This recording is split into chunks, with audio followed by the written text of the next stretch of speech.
important thing. Okay, so that means currently it's already recording. Yes. Got it. So you Okay. have to do that every time. Got it. Okay, so every time you just that's okay, pretty simple though. You just set up the Zoom meeting and then record to the cloud and then you'll start recording from the camera. Yeah, you can do that too. Okay.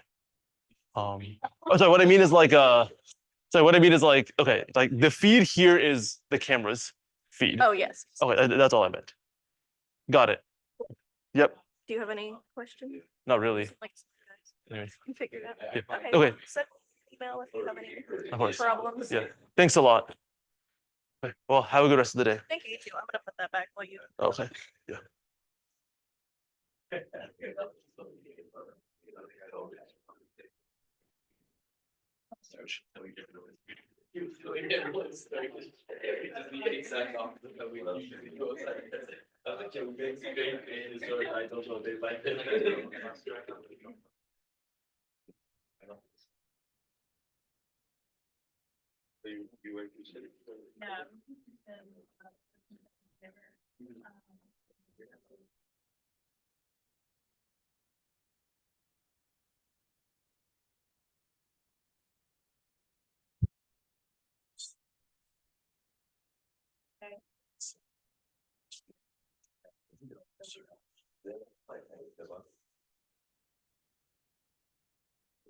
That's where maybe I'll it's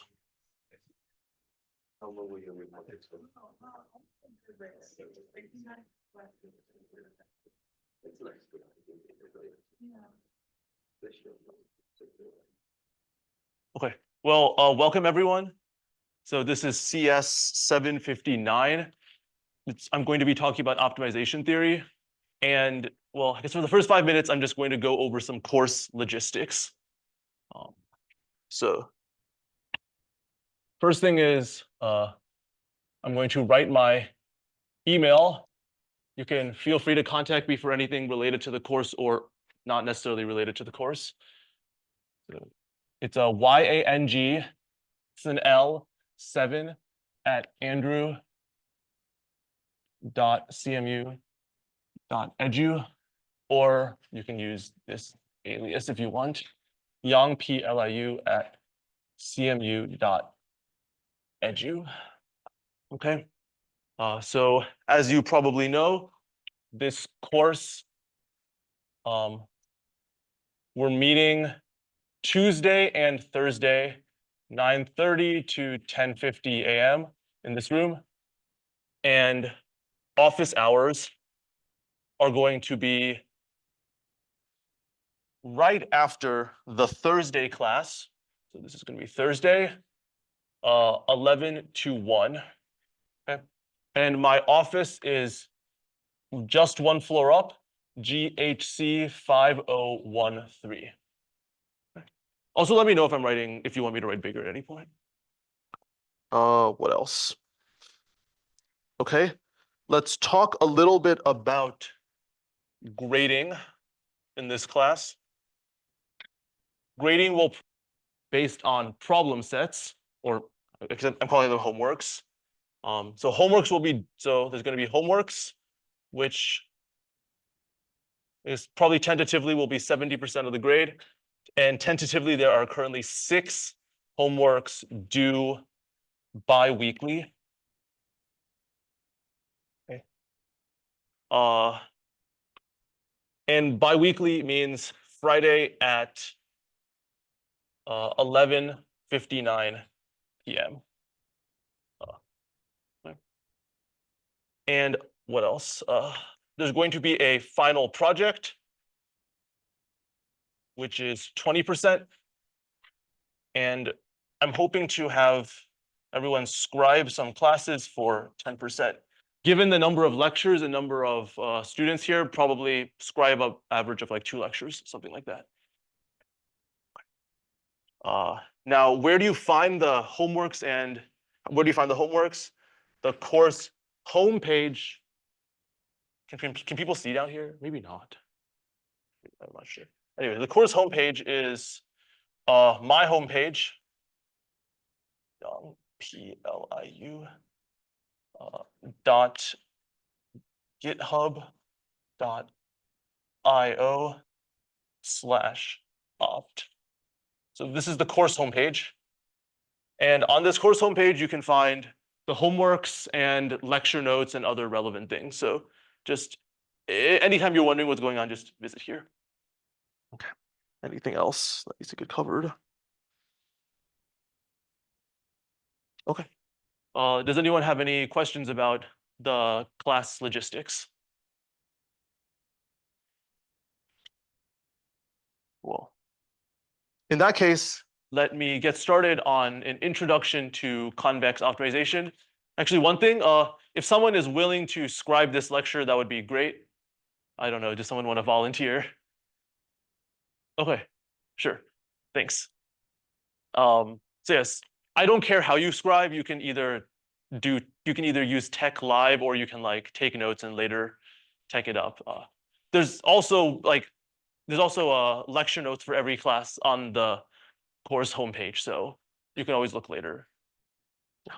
The scribe is just for students to scribe, so maybe there's a different perspective on what I'm saying. So start.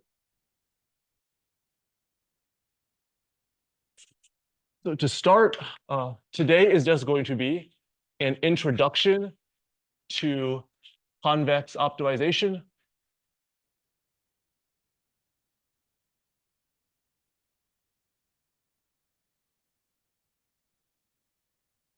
The first definition that I want to give is the definition of a convex set.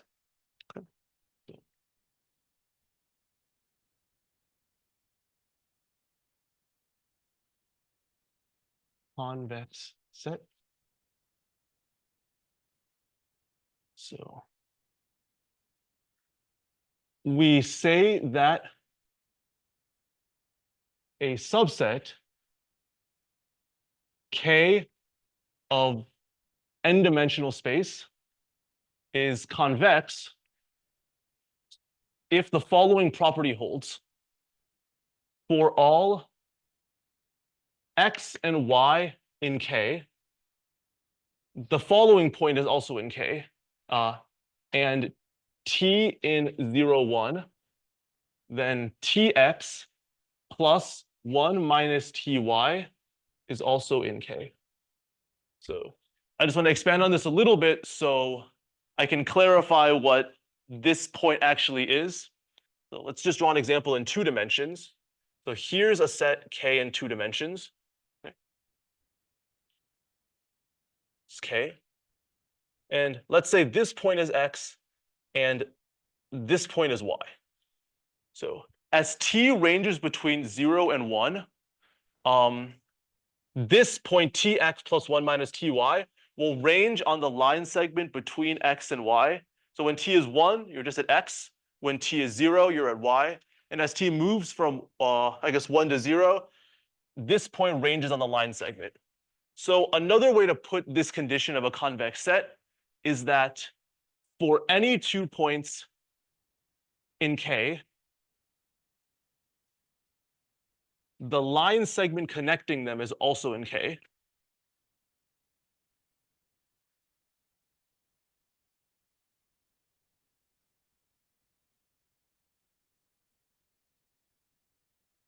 So for example, this set that I've drawn here is convex, if I drew it well. And examples of sets that are not convex are, for example, like a star. This is not convex because, well, the interior of the star is not convex, because if I have this point X and this point Y, then the line segment does not completely stay inside. Now, given the definition of a convex set, I'm now going to define the definition of a convex function. Generally, you define convex functions on convex sets. And well, we'll see why that's good to do. Convex function. Okay. Now, we're going to, once again, let K be a convex set. Oftentimes in this course, when we study convex functions, on a convex set, we're going to let K here be just all of R to the N. I guess I should have mentioned this, but R to the N itself, like all of n-dimensional space, that is a convex set because it satisfies this condition that for any 2 points, their line segment is completely inside the set. So convex function, let K be a convex set. Then we say that a function f from K to the real numbers is convex if the following holds.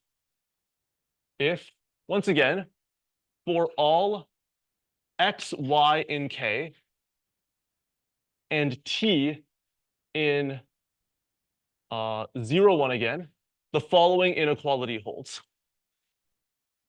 F of tx plus 1 minus ty is at most t times f of x plus 1 minus t times f of y.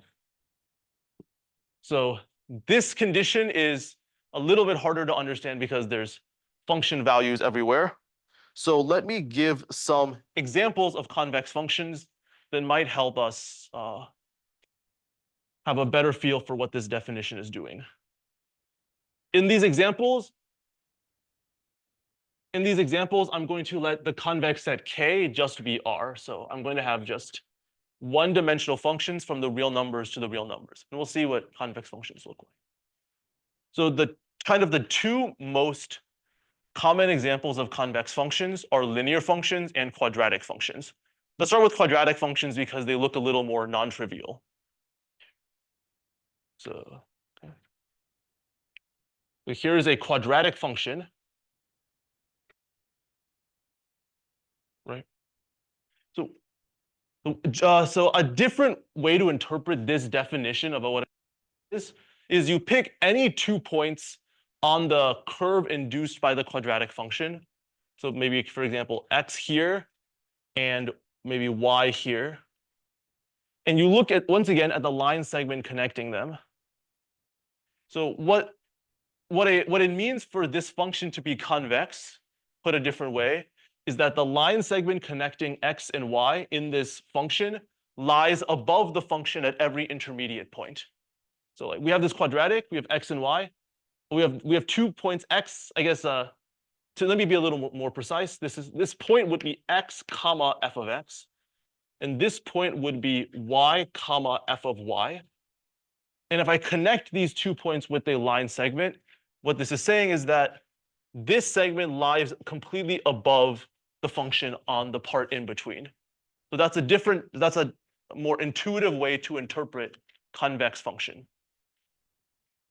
And this also gives kind of a direct connection between convex functions and convex sets. If I look at a convex function, and then I look at the area above the curve. So for example, here, you can check that a function being convex is exactly equivalent to the area above the curve here being a convex set. Like so, this part here, that's a convex set, and that's equivalent to this being a convex function. Let me just write here, this is the quadratic.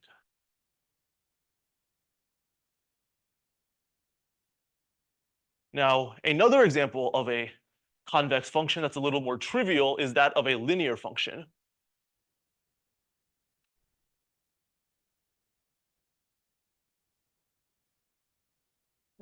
There's a line.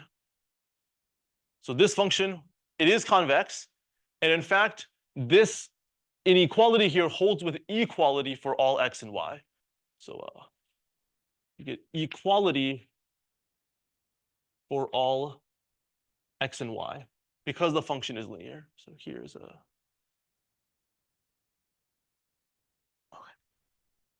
good. So does anyone have any questions about either of these definitions, examples, or anything related? Okay. Good. Now, in the next part, I'm going to talk a little bit about why convex functions are good for optimization.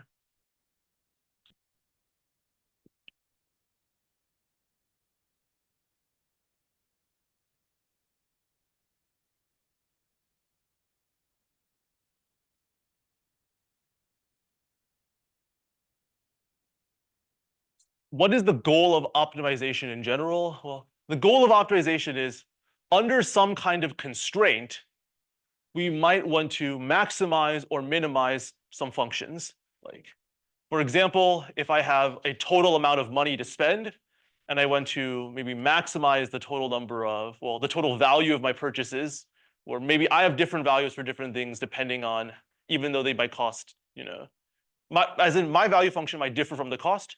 Imagine I want to maximize my value under some costs, then what's the best way to do it? This is an example of an optimization problem. And in this course, we're going to be studying various convex optimization problems. What is a convex optimization problem? Generally, convex optimization is defined in the following way. You have a subset K of R to the n. So you have some constraint set K, like these are the points that I'm allowed to assign to my function. And you have a function f, I guess you have a convex set K and a convex function f from K to R. And your is to try to find the following. You want to minimize over all x in K in my convex set of the function. Let me just do one example here.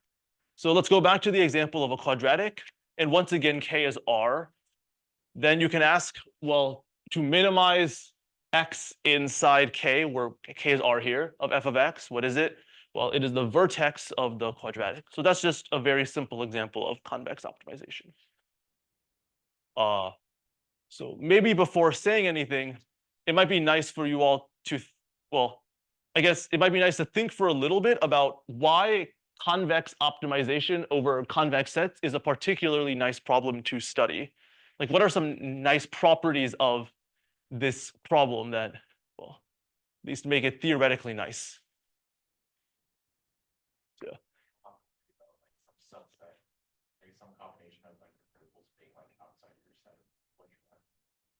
Okay. Could you elaborate on that? I'm not sure I exactly understood what you meant.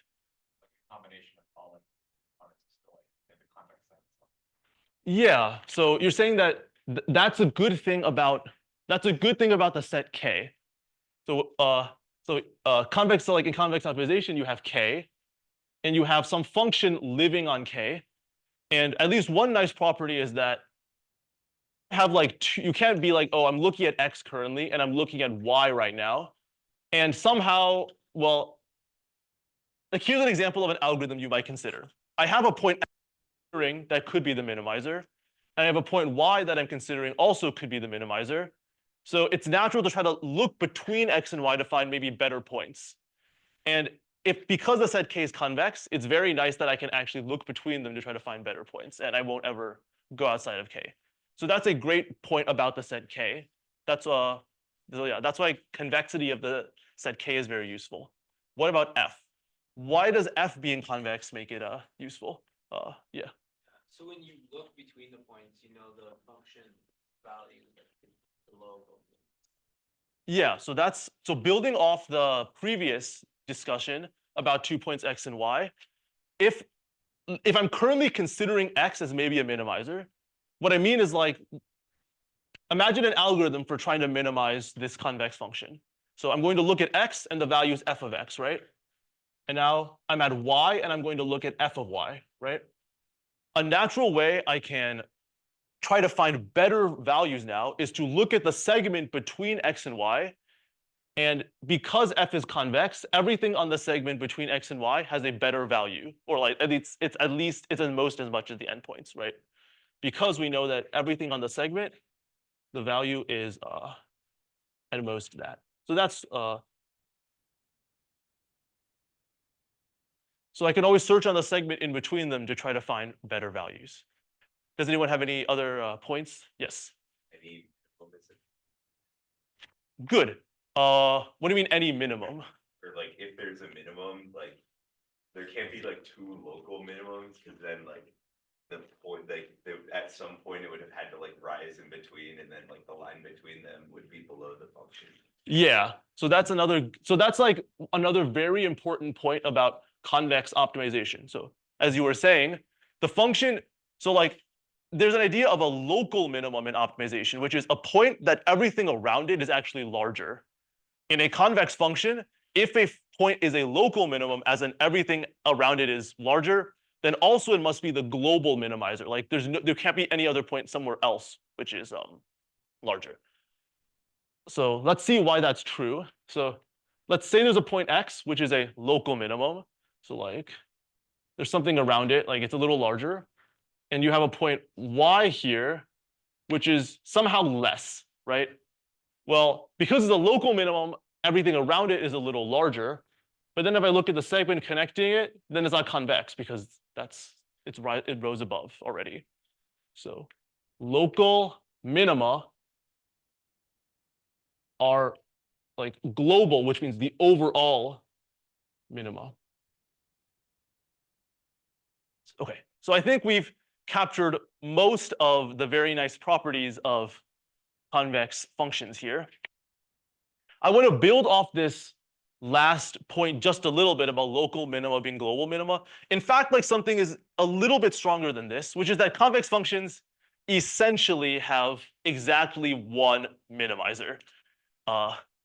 This is a little bit false because, well, let's think about it this way. So let me write it here. Convex functions have, I'm going to put it in quotes, one minimizer, global minimizer. This isn't exactly true, but what I mean by this is imagine that you have 2 points X and Y, which are both minimizers to the convex function, right?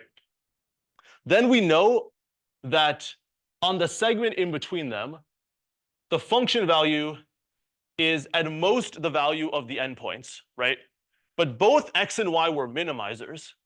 So that means on the whole segment in between, the function value actually has to exactly equal both the endpoints. Or else I would have had a smaller function value and then these aren't minima.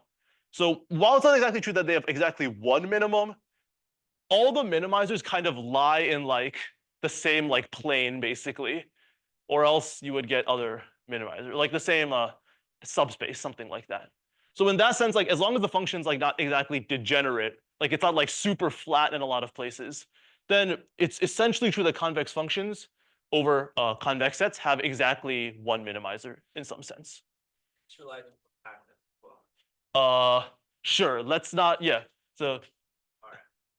Yeah. We're in this course. We're only going to be working about convex optimization over Rn. Probably. I think at the end, depending on people's interests, we might do a little bit of something else. But okay, good. Okay. Let me just state a couple other equivalent formulations of convex functions and convex optimization that might be useful for to know.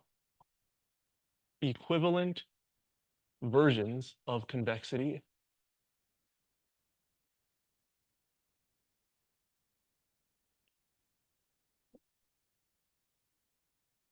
One, yes, of course.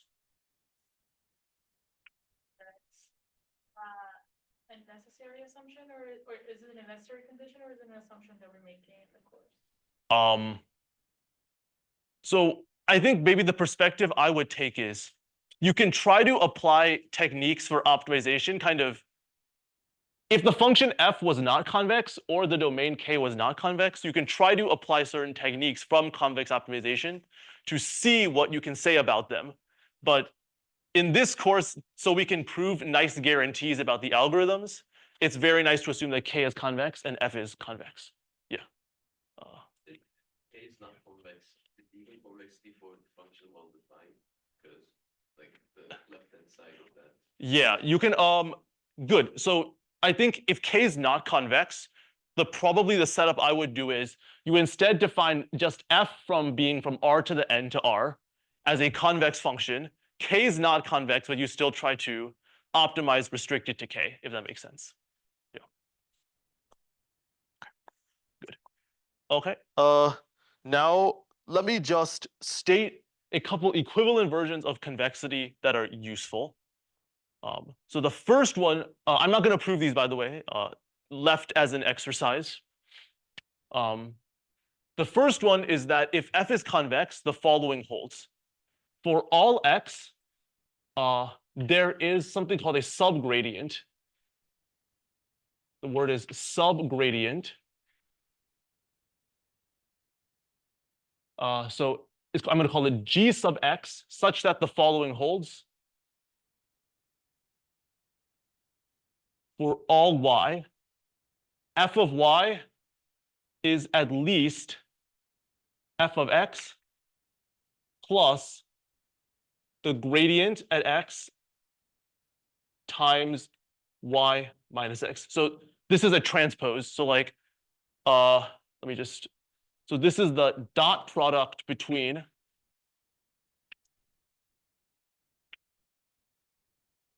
g of x and y minus x. So that's what that notation means. So that border is kind of harder to read. Okay, So because of lighting. Okay, cool. The lighting here stuff. Okay, I'll just move over there. Which one? Oh, this chair. Let's see. Is that better, or should I? Is that better, or should I just use that board over there? Can I have a vote? Sounds good. Okay. Okay, sounds good. Sounds good. Sounds good. I'll do that then. I think it's what Bill did when he taught you. Sounds good. I'll do that. Might as well leave it there. Okay, whatever. This is all on my homepage.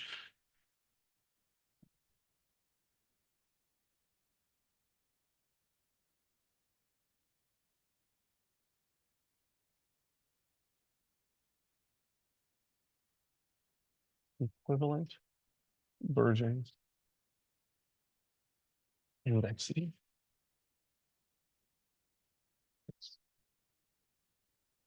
So one is that points x have a subgradient. So subgradients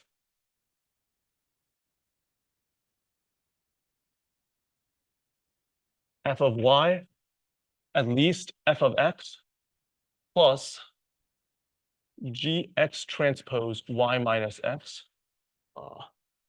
for all y. So for every point x, there exists a line through x such that the remainder of the function is completely above that line. So once again, let's go back to quadratics. So what this is saying is that for every point x, there exists a line, or I guess a plane through x, such that the remainder of the function lies completely above that line or the plane. So here, the subgradient would just be given by, like, for example, that line. And the direction of the line is exactly given by this subgradient g of x here. So like, here's a line, the whole function lies above. Every point having a subgradient is equivalent to convexity. Also, generally going to be dealing with functions that are differentiable, because most functions are pretty differentiable, like quadratics, linear functions, they're all differentiable. Okay, if f is differentiable everywhere, then in fact, g of x equals the gradient at x of f of x works and is unique.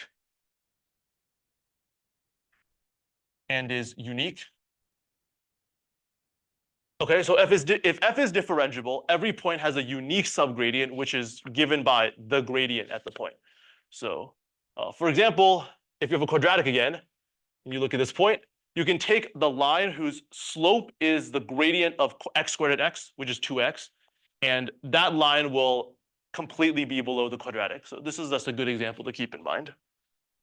And finally, the last condition is that if f is twice differentiable,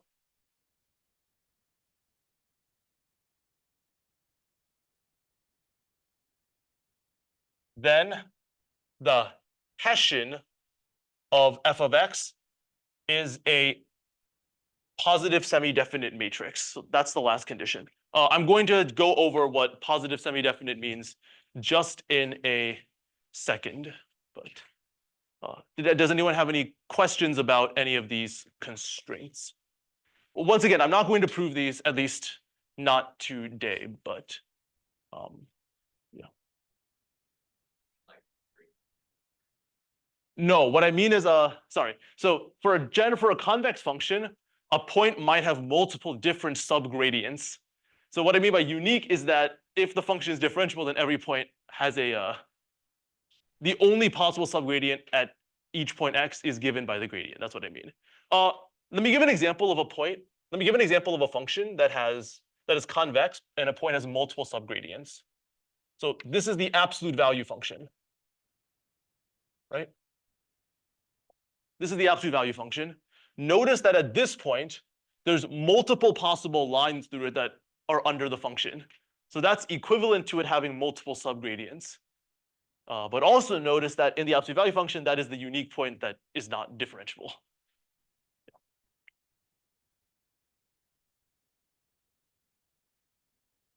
So, okay. So now I'm going to just, even if you've seen it, I'm going to define what it means for a matrix to be positive semi-definite.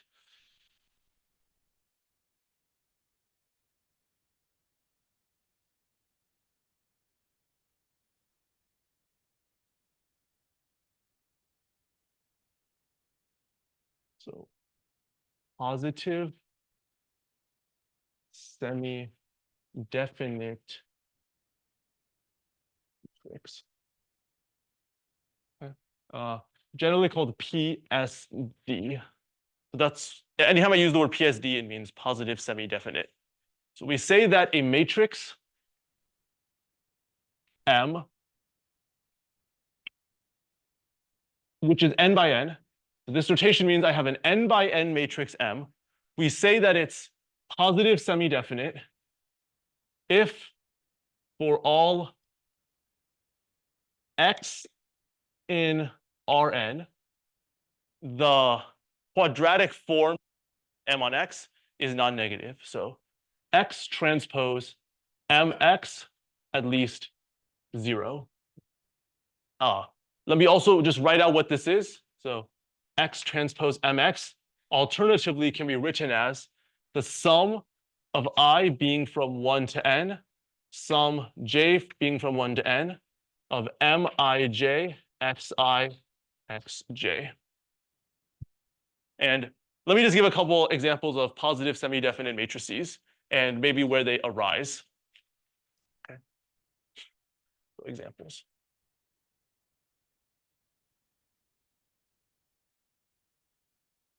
So the identity matrix is PSD.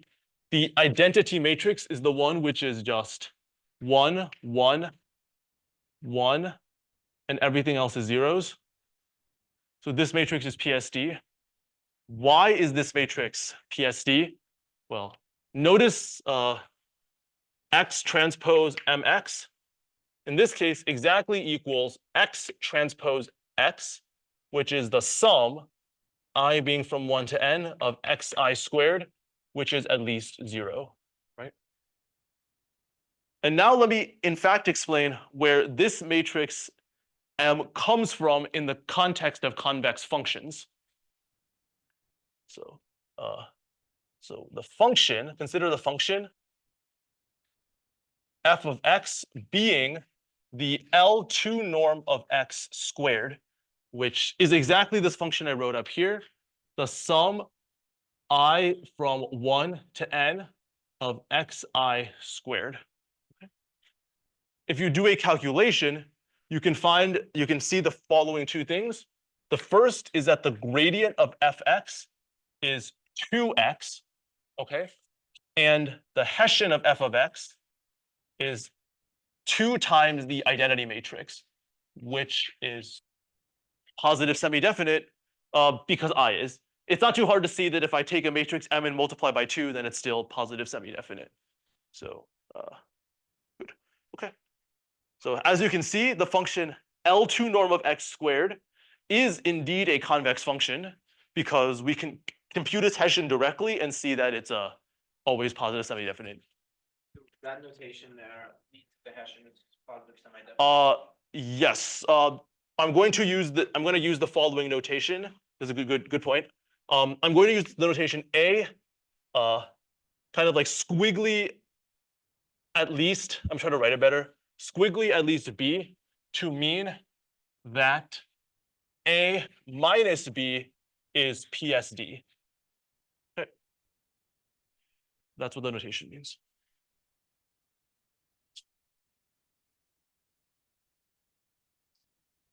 Okay, now let me talk about just a couple other things. So we've talked about convex functions and convex optimization, but what I haven't talked about is, well, what are some natural algorithms for trying to minimize convex functions?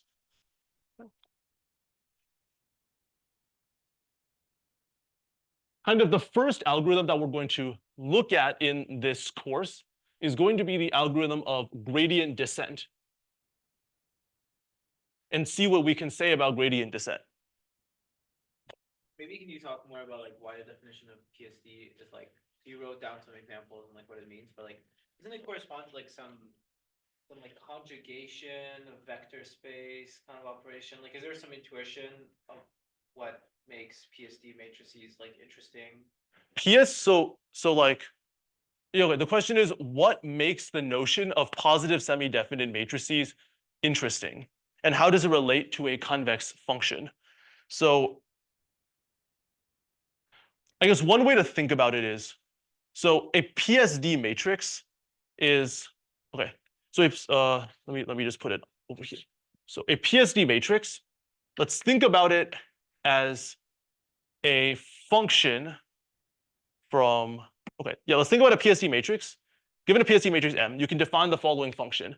F of x equals x transpose M of x, right? So this is some kind of like quadratic function on R to the n. It's quadratic on R to the n because, well, I wrote it out here and it's just degree 2. It's a quadratic function. Now, in general, a good way you can try to reason about high dimensional functions is by taking the function, picking a line, and then just looking at that function restricted to the line. Okay, so if you do this, you have this function in high dimensions, and you have this PSD matrix, and you can look at it, well, you can look at the function restricted to the line. It's always going to be a quadratic because the original function's like degree 2, so the restriction will be degree 2. And what PSD kind of says is that no matter what direction I pick the line, that the quadratic you get out of this will be upwards facing. How does this relate to convexity? Well, another way you can define a high dimensional convex function is that if I take any line and I look at the function just on that line, that function's a one-dimensional convex function. Okay, and exactly upwards facing quadratics, those are exactly the convex quadratics. Downwards facing quadratics are not convex, they're concave, which is, concave means the negative of the function is convex. So I guess that's some explanation for why PSDs and convexity are related. Yeah. How would you file line for like a PSD matrix, right? Quadratic. Okay, you're asking like what do I mean to restrict a function to a line? Okay, yeah, okay. Let me just let me write that because that's a useful thing. Restrict function to line. So maybe let's try to work through this together because I think it's actually so how would you try to parameterize a line in high dimensions?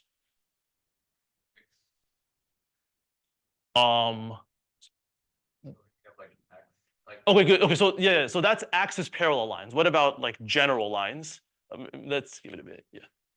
Yeah, how would you parameterize a general line in n dimensions in a nice way?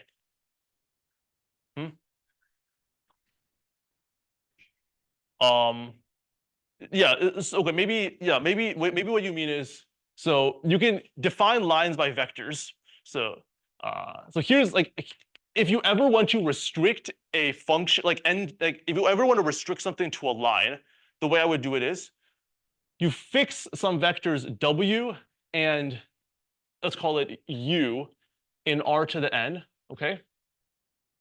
And you have a variable t, which is a real number, and then the line consists of points w plus t times u. So like what this means is you have a line through w, the direction is u, this direction's u, and as you vary t, you move along this line, okay? So by restricting a function to a line, what I mean is that you can define a new function g of t to be f of w plus t u, okay? So this is what I mean by restricting a function to a line. So g of t is f of w plus tu. So now notice that g is a function from r to r, right? So it's a one-dimensional function. So you can start asking questions about one-dimensional functions. So does that answer the question?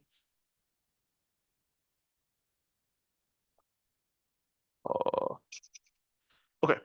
Cool. Let me.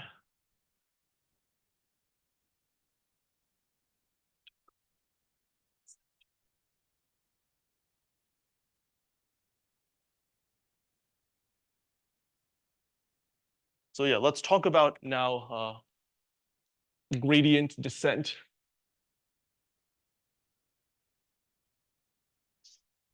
For this setting, I'm going to let f be a convex function from r to the n to r this time, convex.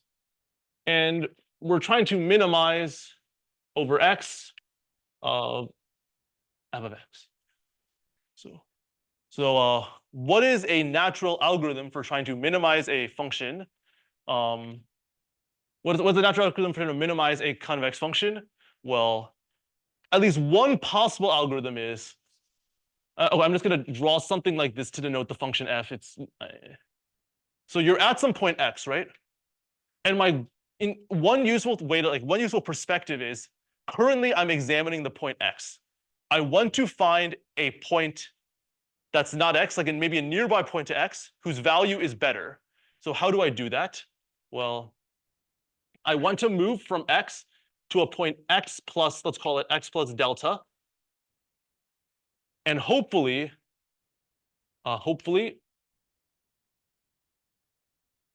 f of x plus delta is less than f of x. And if this happens, then at least I've made some progress. I've improved my function value. Okay. And the question is, what do you choose delta as? There's a pretty simple algorithm called gradient descent, which is good. We'll later see why gradient descent is a good algorithm in general.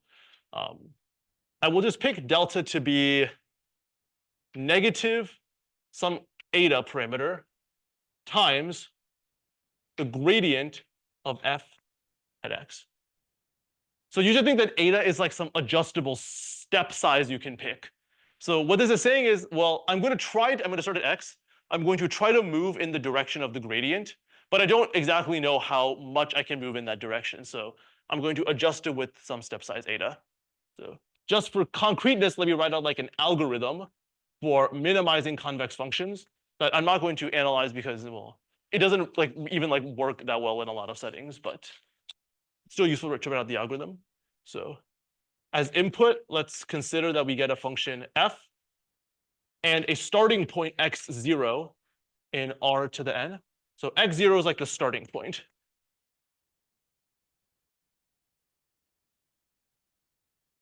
Okay. And the algorithm will then do for t being from 0, 1 up to capital T. Capital T is the number of steps of the algorithm. You simply set x of t plus 1, the t plus first point, to be xt minus eta t times the gradient of f at xt. And eta t is some adjustable step size, which you can decide depending on the algorithm. It's not some fixed parameter. Okay, so this is called the gradient descent algorithm. That's what it is.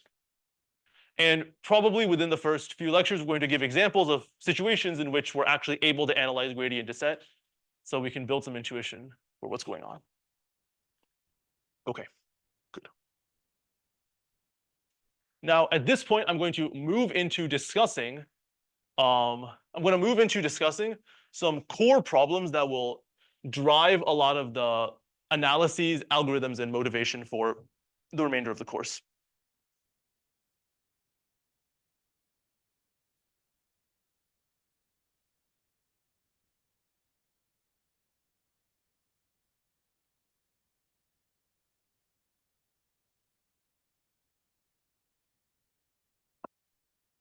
So the first problems I'm going to discuss are the problems of linear regression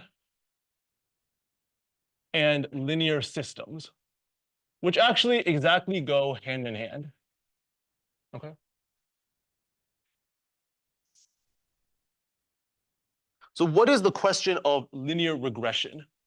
The question of linear regression is, I give you a matrix A in R to the m by n. Another way to think of this matrix A is that, well, it's an m by n matrix. So really what I'm giving you is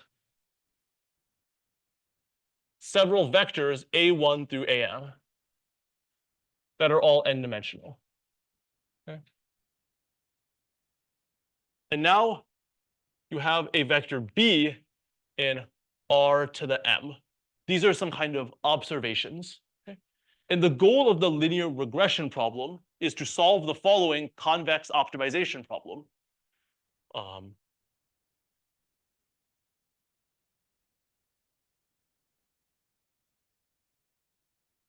You want to minimize over x in R to the n of the L2 norm of ax minus b, L2 norm squared. And if you unravel what this is, it is the following: sum I equals 1 to m of ai dot x, the same dot, ai transpose x. So remember, ai transpose x, that means the dot product. Transpose is the transpose of the vector, minus bi squared. Okay, so this is called the linear regression problem.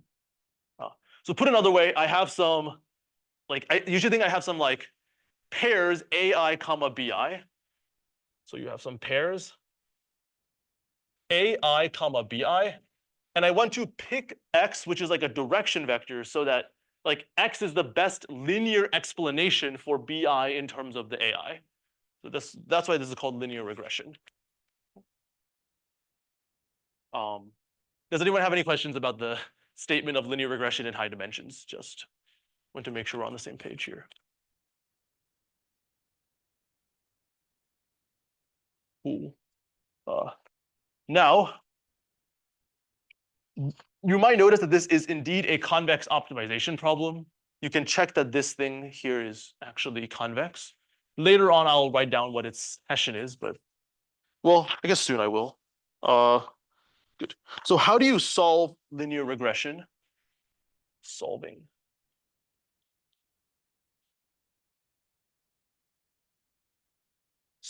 linear regression.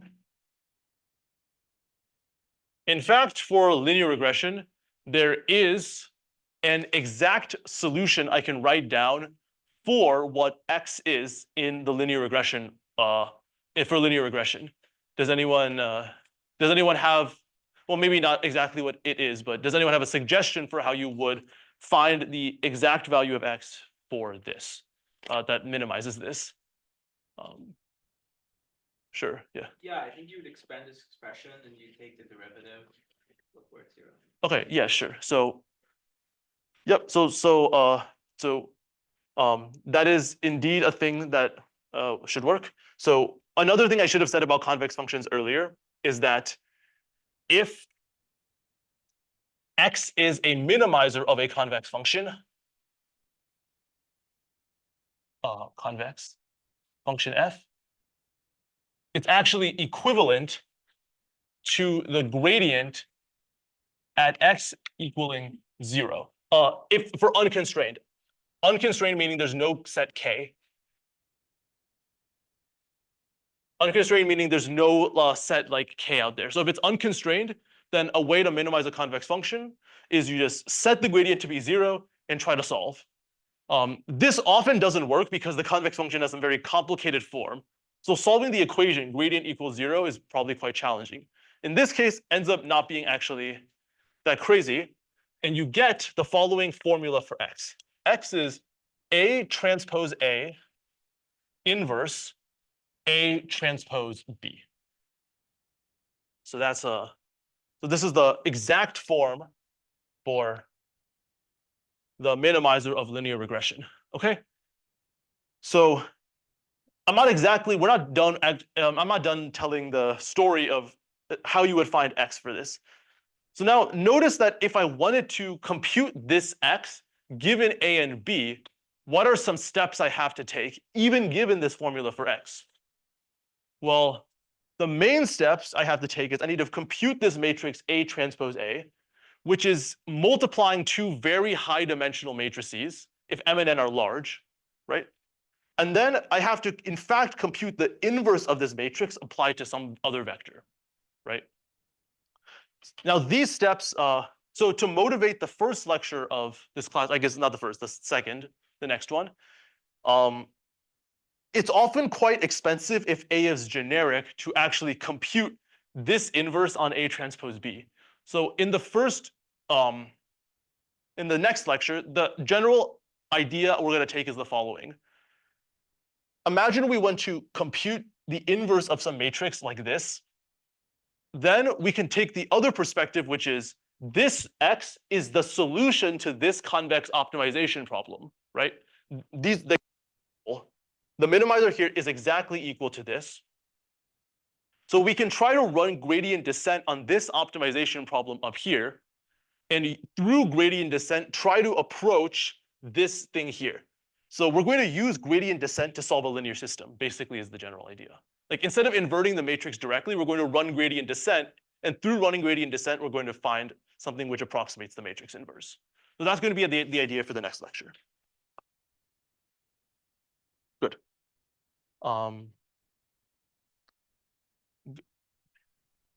So that's the problem of linear regression.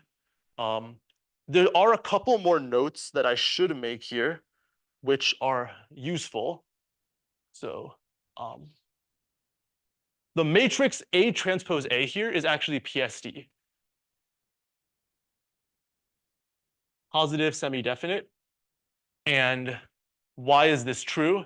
I'm going to write it out algebraically. Later, you can think about why the algebraic manipulations are actually sensible. So it's to remember, to check PSD, what we need to do is to check that X transpose MX is at least 0 for all X, right? So you got to compute X transpose A transpose A X, which if you think about what this is AX transpose AX, which is AX2 norm squared. L2 norm is the vector squared, which is at least 0. So in fact, the matrix A transpose A is PSD. In fact, this is kind of like the exact examples of what a PSD matrix are. They're just things of the form A transpose A. Or Well, by the way, out of curiosity, are there any norms for which like linear regression is actually hard? At least hard to what do you mean understand? norms for which linear regression is hard? Because we're thinking about the distance between AX and B here. Yep. Under like, I guess the square of like the L2 norm. Yep. Is there like is it hard under the L infinity norm or under the L1 norm? So the question is, in the definition of linear regression here, I looked at the min over x of ax minus b in the L2 norm squared. The question is, what if you change this 2 to a different number? Can you make it a 1, infinity, 4? What is the difficulty of these? Like, are they equally hard? And this is a great question, which is exactly what I'm going to get to now. Okay. Yeah, so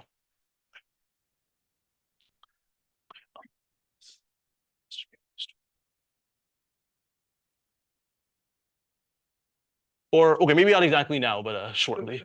Yeah, I need to do a little more storytelling before I. Yeah. Storytelling.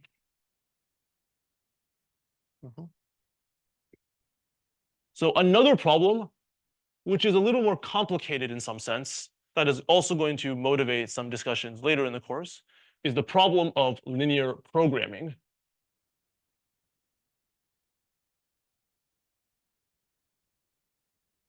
Now, what is the problem of linear programming?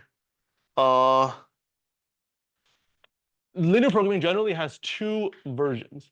There's a primal version and a dual version. So the primal version is generally stated as the following: to minimize over x satisfying the following two properties: ax equals b and x at least 0 of c transpose x. Let me just try to describe what this is even saying. So let's think about let's first look at this. So this is our set K. And this is a convex function, right? Linear functions are convex. The most basic examples of linear functions is a convex function. So is a linear function. So C transpose X, that's convex. And this set K also turns out to be convex. You can check that. And thus linear programming is another example of convex optimization. Let me give some intuition for what this set K looks like. So what this is saying, at least in well, let me try to draw 3 dimensions. Maybe a little tough, but so x at least 0 means x lies in the positive orthant, at least in 3D. It lies in the positive, I don't know what the word is in n dimensions. And ax equals b is some affine subspace. So it's like you have some subspace here. So it's saying, look at x in that region, which is a convex set. And out of x in this region, take some direction, and we want to minimize in that direction. So maybe C is this direction. So you want to return this point. So like this direction is given by C. In general, that's the idea for linear programming. We have some convex set in high dimensions, and you have some direction C. And I want to understand what's the most extreme the convex set is in that direction C. So that's basically the problem of linear programming. This is a particular instantiation that people often use in the literature, which is ax equals b, x at least 0. And now linear programming also has a dual form, which a little more directly captures what I was just talking about. The dual form is written as max over A transpose Y and most C of B transpose Y. Okay. Let me just write some dimensions here so it's a more. I'll leave the dimensions. It's not that important for this discussion. Good. So let me actually describe what A transpose Y and most C even means, just because it's useful. So if A transpose, imagine A transpose is a matrix whose rows are some vectors A1 through AM, and here Y is some vector in Rn, right? Then what is A transpose Y and most C saying? It's saying is that AI dot Y is in most CI for I equals 1 to M. Okay. So each of these is some kind of hyperplane condition. So the set A transpose Y and most C really just looks like some shape like this in n dimensions. This is what A transpose Y and most C. I really should have been clear about this. When I write A transpose Y and most C, these are all vectors and matrices. So when I say a vector is at most a different vector, what I mean is every coordinate is less. I should have clarified that. And once again, this is B transpose Y. So another way you can interpret the dual of a linear program is you have A transpose Y and most C. So this is some shape in high dimensions, and B transpose Y once again is a direction.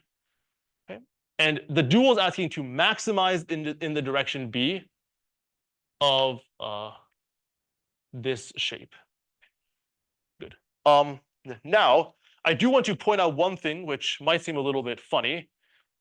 earlier I talked about minimizing a convex function as the classic is like what convex optimization is. However, in the dual of an LP, generally people write it as maximizing over this set, this convex set K of B transpose Y. And I actually claim this is still a convex optimization problem if you look at it. Like it's a convex minimization problem if you look at it. Does anyone see why?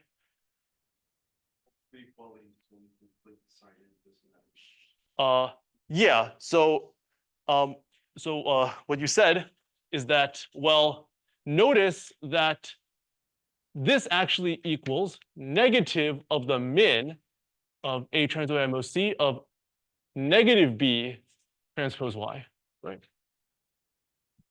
So like I can reverse the sign of the thing inside and get negative min of that. Now, it's a very nice property of a linear, whether like that the negative of a linear function is still linear, so it's still convex. Okay, so this now, so like now this thing without the negative on the outside, this is a convex minimization problem. So the original thing is still convex optimization. It's not generically true, obviously, that if I have a convex function and I take its negation, then it's still convex. That's just not true, right? Like if I have a quadratic and I flip it, that's not convex anymore.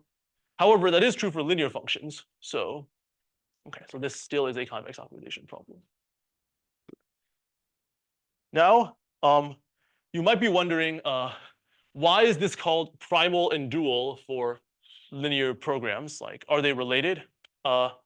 Turns out that these two primal and dual LPs that I wrote down, they exactly have the same value. And I'm going to write down a short calculation which confirms that. Now, in this calculation, I'm going to use a somewhat difficult theorem, but we're not going to go over that until possibly much later in the course. I just wanted to kind of give an example of why primal and dual linear programs are kind of named this way. Good.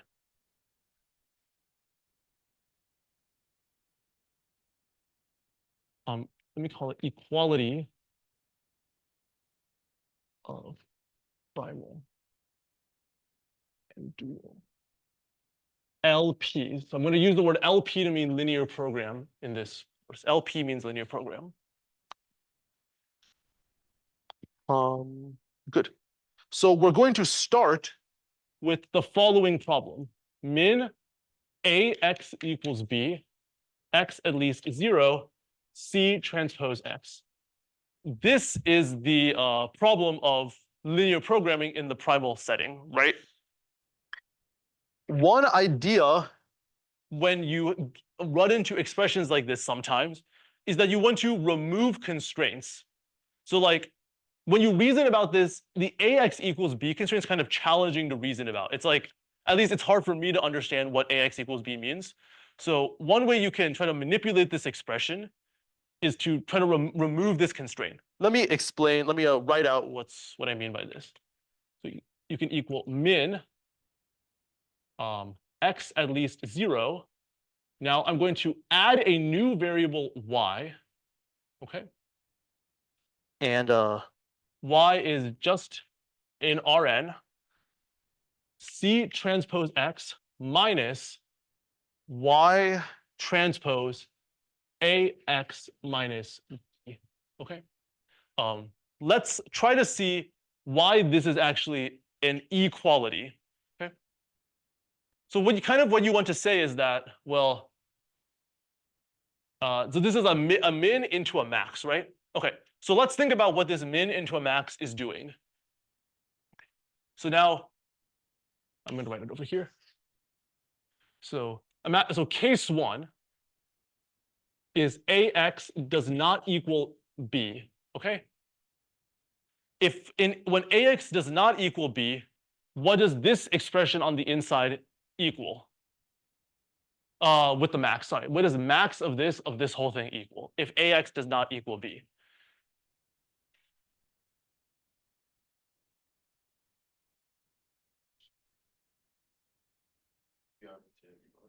Correct, yes. It will be arbitrarily large, right? Then the max of will be plus infinity. It's unconstrained because I can set Y to be anything I want And well, I can make this as large as I want by setting y to be the correct sign on the coordinates where ax is not b. Good. Okay.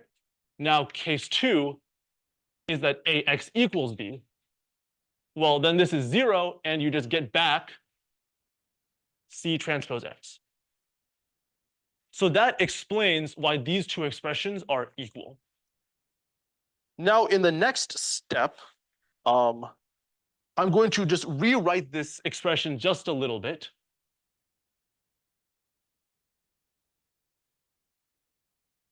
By grouping to the terms that involve the x.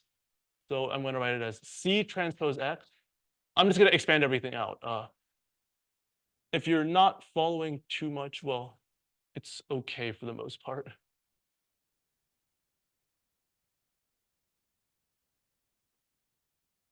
Do it this way. This is just expanding everything out. And now if you group together all the terms with x and rewrite things a little bit. So this is going to be b transpose y over here. Y transpose b and b transpose y, they're equal because they're both just the dot product of b and y. And now here I'm going to group x.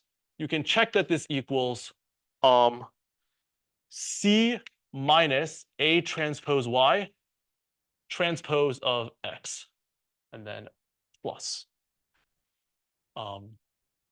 You can check this. The transposes cancel. Or like transposes, yeah.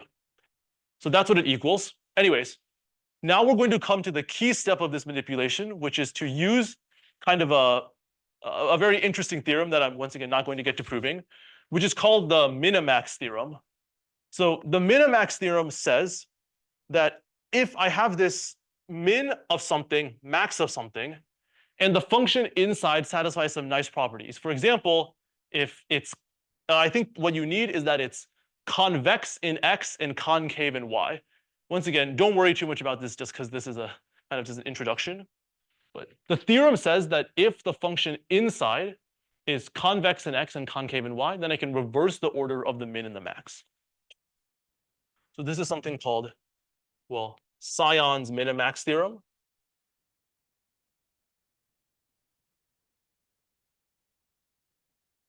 I'm only going to write what it says informally because I don't want to get into it. You can reverse min and max in expressions of the form min over x, max y, f of xy, if f satisfies some nice properties. And the nice properties are something like 1, f of xy is convex in x. Like as a function of x, it's convex. And f of xy is concave as a function of y. Okay, so something like that is true. Okay, once again, just I don't want to write it too formally at this point. So now you can reverse the order of the max and the min. Now we're getting very close to done.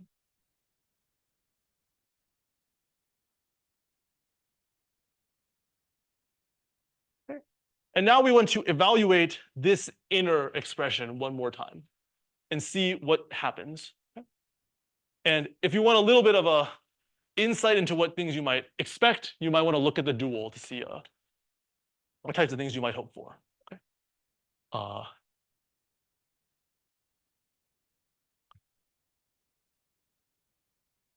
Maybe let me just pause for a second to see if anyone has an idea of to think about how you might try to evaluate this inner expression to see why it equals the dual.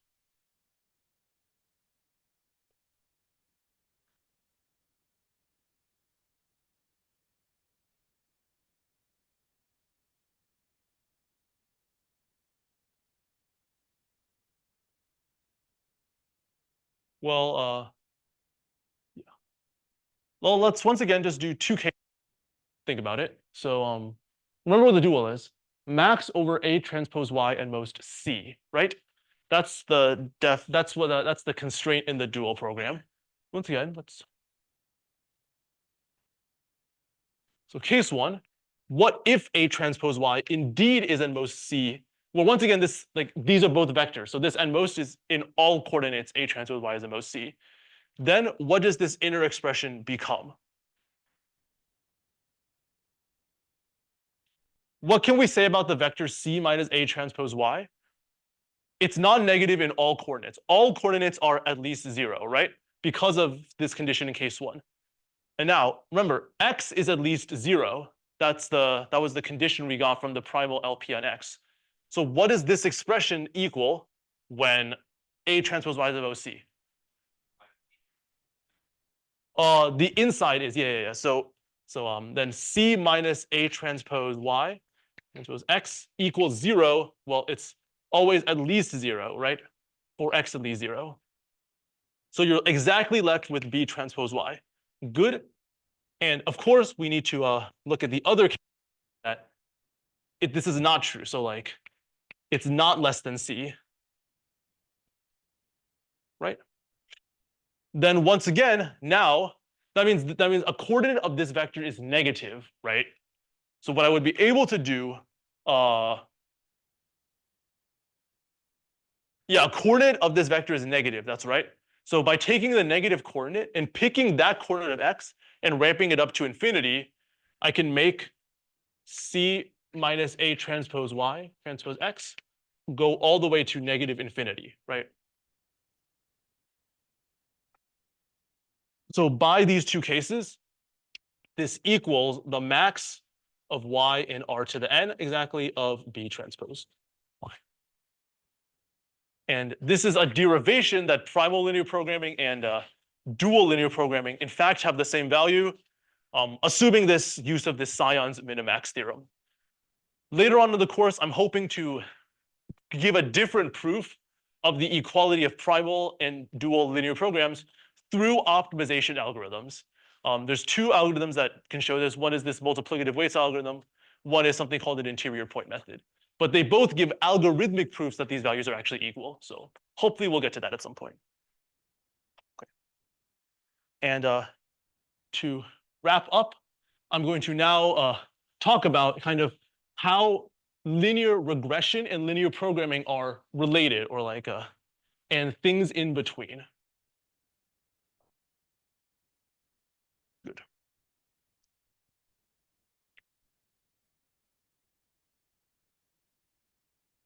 Between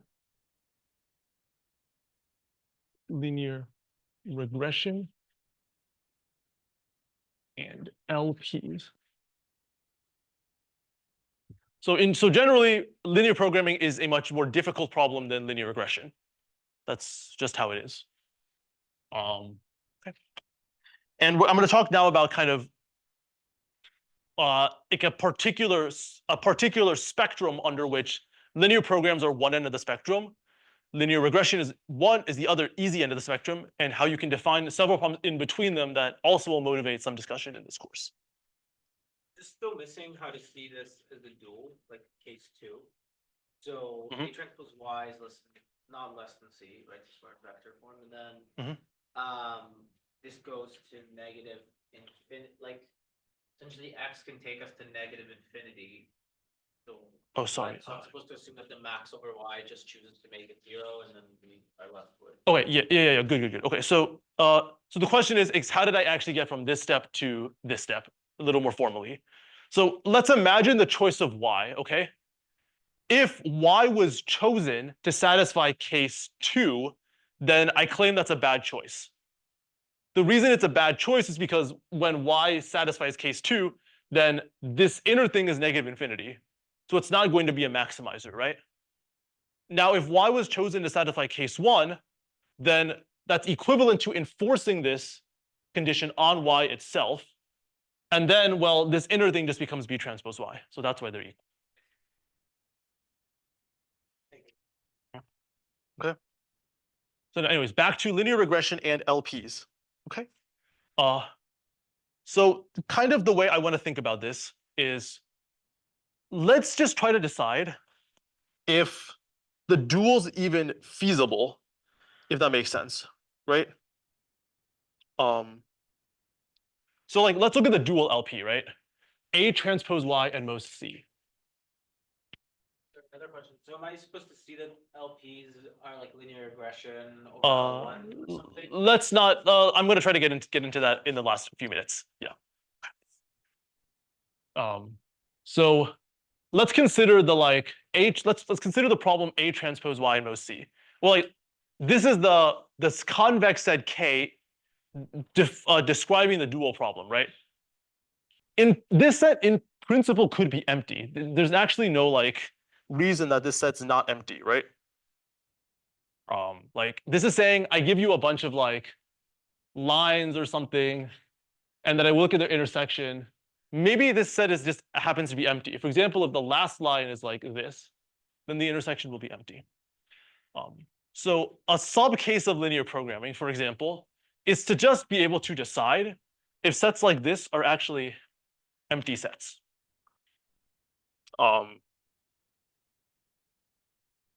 Now, it turns out that this is actually, with some work, equivalent to linear programming runtimes, equivalent to linear programming. So kind of the extra costs don't add any sort of extra complexity to the problem of linear programming. Okay, let me try to see if I can describe why that is. So claim, basically, well, once again, informal claim. How do you mean up to like polylog factors? Something like that, yeah. Deciding if the set A transpose Y and most C is non-empty is equivalent to solving the dual LP. It's like binary search. Yeah, and as you said, the proof is kind of some kind of binary search.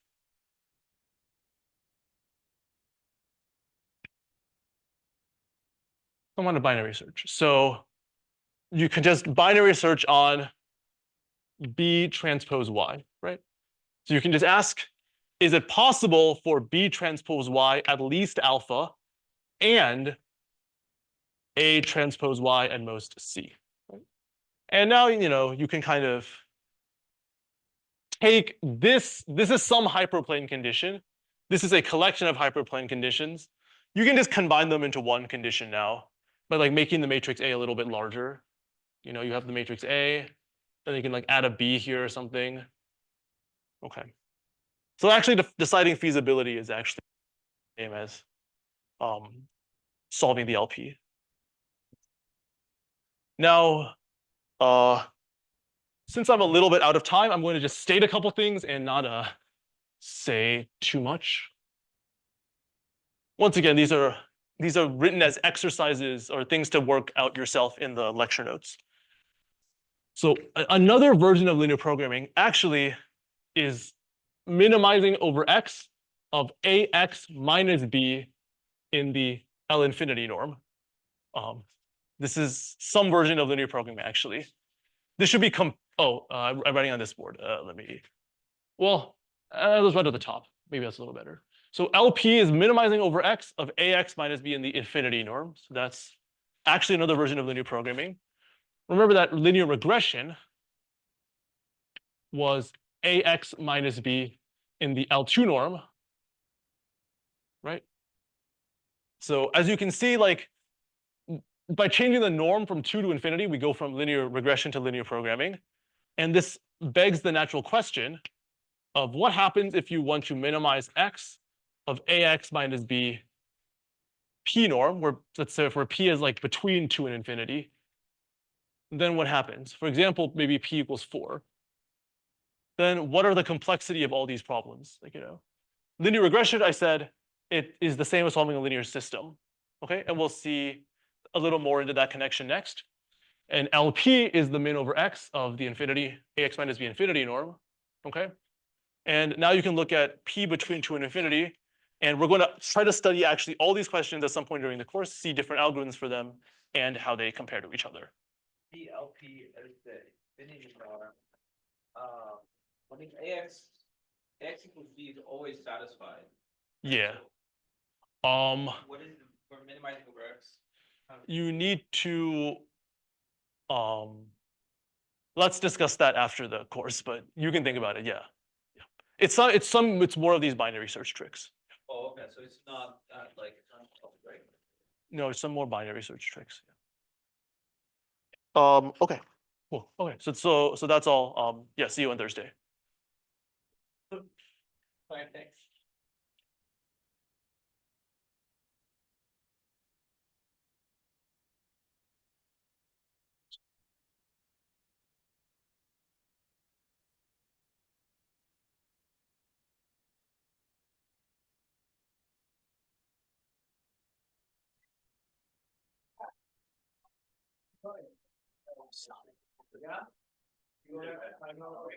Oh, you're right.